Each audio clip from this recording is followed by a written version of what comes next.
జగద్రక్షకుడైన యేసుక్రీస్తు ప్రశస్త నామములో మీకందరికీ శుభాభివందనాలు తెలియపరుస్తున్నాను. మన దేవుడు అద్భుతకరుడు, ఆశ్చర్యకరుడు, ఆయన ఆలోచనకర్త, నిత్యుడకు తండ్రి, సమాధానం ఇచ్చేటువంటి దేవుడు. ఈరోజు మీ జీవితంలో నిజమైన సంతోషాన్ని, నిజమైన సమాధానాన్ని ప్రభు ఇవ్వటానికి ఆయన ఇష్టపడుతున్నారు. ప్రభువును నమ్ముకున్నటువంటి వారిని దేవుడు ఏనాడు కూడా విడిచిపెట్టాడు. ఆయన వాగ్దానాలను విశ్వాసం ఉంచండి, వాటిని ప్రభుత్వంలో పెట్టి ప్రార్థన చేయండి, వాగ్దానాలను దేవుడు నెరవేరుస్తాడు. ఉదయకాల సమయంలో మనము దేవుని వాగ్దానాన్ని మనం ధ్యానం చేద్దాం. సామెతల గ్రంథం 3వ అధ్యాయం 33వ వచనం. నీతిమంతుల నివాస స్థలమును ఆయన ఆశీర్వదించును. దేవాదేవుడు ఇక్కడ చెప్తున్నటువంటి వాగ్దానం, నీతిమంతుల నివాస స్థలం ఆశీర్వదించబడుతుంది. నీ జీవితంలో దేవాదేవుడు ఆశీర్వదించడానికి ఇష్టపడుతున్నాడు. దేవుని యొక్క ఆశీర్వాదము గొప్ప మేలును చేకూరుస్తుందండి. దేవుని యొక్క ఆశీర్వాదం గొప్ప ఐశ్వర్యం ఇచ్చిందని దేవుని లేఖనం సెలవిస్తుంది. ప్రభు ఆశీర్వదించేటువంటి వాడు. బైబిల్ గ్రంథంలో అనేక మందిని ప్రభు ఆశీర్వదిస్తూ వచ్చాడు. మన పితరుడైన అబ్రహాముని దేవాదేవుడు దీవించాడు. అనేక జన్మలకు తండ్రిగా అబ్రహాముని దేవుడు చేశాడు. తన కుమారుడు ఇస్సాకును నూరంతల ఫలం పొందినట్లు ప్రభు దీవించాడు. యాకోబుని దేవుడు దీవించాడు. తన పేరు ఎప్పుడైతే యాకోబు అని చెప్పాడో, ఇక నుంచి నువ్వు యాకోబు అని పిలువబడవు, ఇశ్రాయేలుగా పిలువబడతావని దేవుడు యాకోబుని దీవించాడు. ఆ తర్వాత తన కుమారుడు యోసేపుని దీవించాడు. ఎందుకు వీరు దీవించబడ్డారంటే దేవుని భయభక్తులు కలిగి జీవించారు, దేవుని మాటకు విధేయత చూపించారు, దేవునికి నచ్చినట్లు వారు బ్రతికారు. అందును బట్టి వారు దీవించబడ్డారు. ఈ రోజున మన నివాస స్థలం కూడా దీవించబడాలంటే అబ్రహాము దేవుని మాటకు విధేయత చూపించాడు, ఇస్సాకు దేవుని భయభక్తులు కలిగి ఉన్నాడు, పరిశుద్ధమైనటువంటి జీవితాన్ని జీవించాడు. యాకోబు తన యొక్క మోసకారి బ్రతుకును ప్రభుత్వంలో ఒప్పుకుని తన జీవితంలో ప్రభుతో ఒక అనుసంధానం ఎప్పుడైతే యాకోబు జీవితంలో కలిగిందో, యాకోబుని దేవుడు ఇశ్రాయేలుగా మార్చాడు. యోసేపు జీవితంలో పాపాన్ని ద్వేషించాడు, పాపాన్ని అసహించుకున్నాడు. తన జీవితంలో దేవునికి ఒక ప్రతిష్ఠితమైనటువంటి వ్యక్తిగా, ప్రత్యేకమైనటువంటి వ్యక్తిగా జీవించాడు.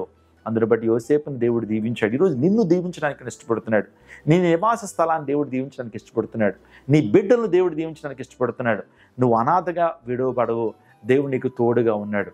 నిజంగా ముదిమి వచ్చే వరకు ఎత్తుకుంటానని దేవుడు వాగ్దానం చేశాడు. ఆ వాగ్దానాన్ని నీ జీవితాన్ని నెరవేర్చబోతా ఉన్నాడు. నీ యొక్క కుటుంబాన్ని, నీ చేతి పని దేవుడు దీవిస్తాడు. నిశ్చయముగా నీ చేతుల కష్టార్జితం నువ్వు అనుభవించదు. నీ లోగిటి నీ భార్య ఫలించు ద్రాక్ష వలె వలె ఉండును. నీ భోజనం బల్ల చుట్టూ నీ పిల్లలు ఒలివ మొక్కల వలె ఉంటారు. నిజంగా ఆయన నమ్ముకున్నటువంటి వారిని దేవుడు విడిచిపెడతాడా? మన దేవుడు ఎంత నమ్మదగినటువంటి దేవుడు! ఆయన నమ్మించి నైవంచన చేసేటువంటి దేవుడు కాదు. పెంట కుప్పల నుంచి దీనులను పైకి లేవనెత్తేటువంటి వాడండి.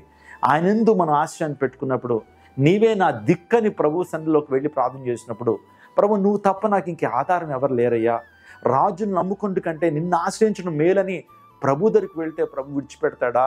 ప్రభు నీ బిడ్డల జీవితం అద్భుతాన్ని జరిగించడా? మా సంఘంలో ఒక ప్రియ తల్లిదండ్రులు ఉన్నారండి. తన యొక్క కూతురు యొక్క వివాహం జరిగించడానికి ఎన్నో ప్రయత్నాలు వారు చేశారు. కానీ దేవుని దగ్గరికి వచ్చారు, దేవునికి తన హృదయాన్ని ఇచ్చారు. విగ్రహార్థికులుగా ఉన్నప్పుడు వారి జీవితంలో ఏ కార్యం జరగలేదు. కానీ ఎప్పుడైతే ప్రభువుకు వారి జీవితాన్ని సమర్పించుకున్నారో, ప్రభువా నీవే మా జీవితంలో కార్యం జరిగించాలని ప్రభువుకు సమర్పించుకున్నారు. దైవజనులుగా మేము ప్రార్థన చేశాం. చర్చ్కి వచ్చినటువంటి 4 నెలల్లోనే దేవతడు ఒక శ్రేష్టమైనటువంటి అల్లుడిని వారి కానుక ఇచ్చాడు. అల్లుడు ఎంత శ్రేష్ఠుడంటే ప్రభువునందు భయభక్తులు కలిగినటువంటి వ్యక్తి, మారు మనసు పొందినటువంటి వ్యక్తి, మంచి గవర్నమెంట్ ఉద్యోగాన్ని చేస్తున్నటువంటి వ్యక్తి.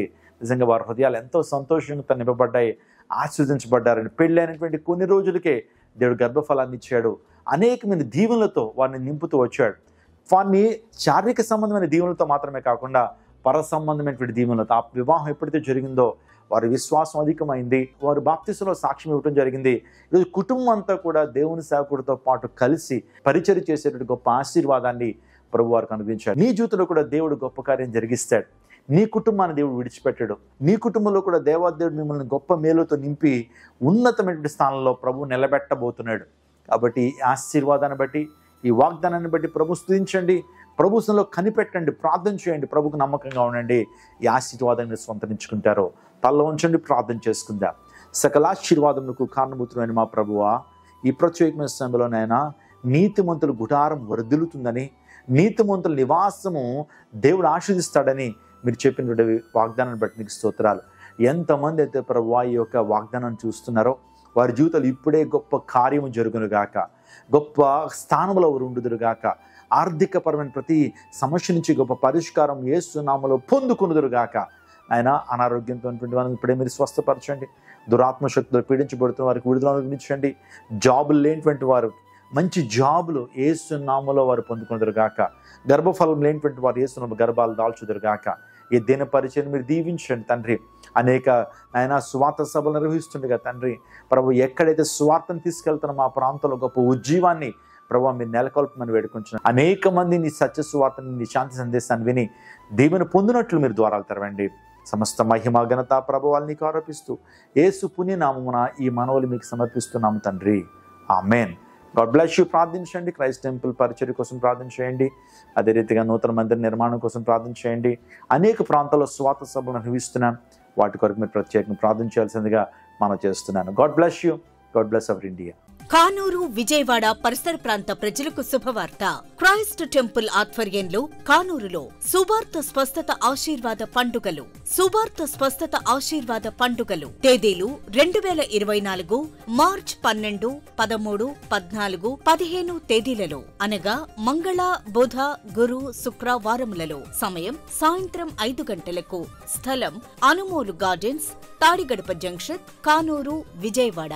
ముఖ్య ప్రసంగికులు ప్రపంచ వ్యాప్తంగా 40 దేశాలలో వాక్యమునందించి కోట్లాది మందికి దీవెనకరంగా ఉన్న దైవజనులు, స్వస్థత, విడుదల, అభిషేకం కలిగిన దైవజనులు రెవరెండ్ డాక్టర్ పాల్ ఇమానియేల్ గారు మరియు శ్రీమతి నిస్సీ పాల్ గారు శక్తివంతమైన సందేశములు అందించి ప్రతి ఒక్కరి కొరకు ప్రత్యేక ప్రార్థనలు చేయుదురు. హృదయాలను హత్తుకునే పాటలు, సాక్ష్యాలు, జవాబులు ఇంకా మరెన్నో. శ్రీమతి నిస్సీ పాల్ గారు మరియు క్రైస్ట్ టెంపుల్ గాయని గాయకులు అద్భుతమైన ఆరాధనలు నడిపించెదరు. తెలుగు రాష్ట్రాలలో బహుబలముగా వాడబడుచున్న గాయని గాయకులు పాల్గొని దేవుని మహిమపరిచెదరు.